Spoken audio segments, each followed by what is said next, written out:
നിർബന്ധമൊന്നുമില്ല, വേണോ ഇതാ പ്രശ്നം. അമീർമാരെ കളിയാക്കിയതല്ല സംഭവം. എന്നാ ഇവരെന്ത് ചെയ്യണം? എനിക്കെന്തായാലും വരാൻ പറ്റൂല, ഞാൻ എല്ലാ 2 മാസം കൂടുമ്പോഴും ഉംറയ്ക്ക് വരുന്ന ആളാണ്, കയറി കാലൊക്കെ വേദനിക്കുന്നുണ്ട്, നമ്മളെ ഗ്രൂപ്പിൽ കുറച്ച് ചെറുപ്പക്കാരെയൊക്കെ റെഡിയാക്കി തരാം, നിങ്ങളെല്ലാവരും എന്തായാലും കയറണം എന്ന് പറഞ്ഞാൽ എന്താ പ്രശ്നം? അമീർ മോശമെന്നൊന്നും അവർ പറയൂല. പക്ഷെ നമ്മൾ ഇത് പറയാൻ പാടില്ല.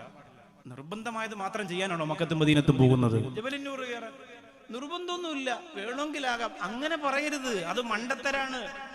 നിർബന്ധമായത് ചെയ്യാൻ മാത്രമാണോ നമ്മൾ മക്കത്തും മദീനത്തും പോകുന്നത്? പോണ സമയത്ത് ചിലപ്പോൾ ഈ ഉംറയ്ക്ക് വരുന്ന ആളുകൾക്ക് ആയുസ്സിൽ ചിലപ്പോൾ കിട്ടുന്നൊരു ഭാഗ്യമായിരിക്കാം ആ ഒരു ഉംറ. ഉസ്താദുമാരൊക്കെ ചിലപ്പോൾ മാസത്തിൽ പോകും, ഇവർക്ക് ആകെ കിട്ടുന്നൊരു ഭാഗ്യമാണ്.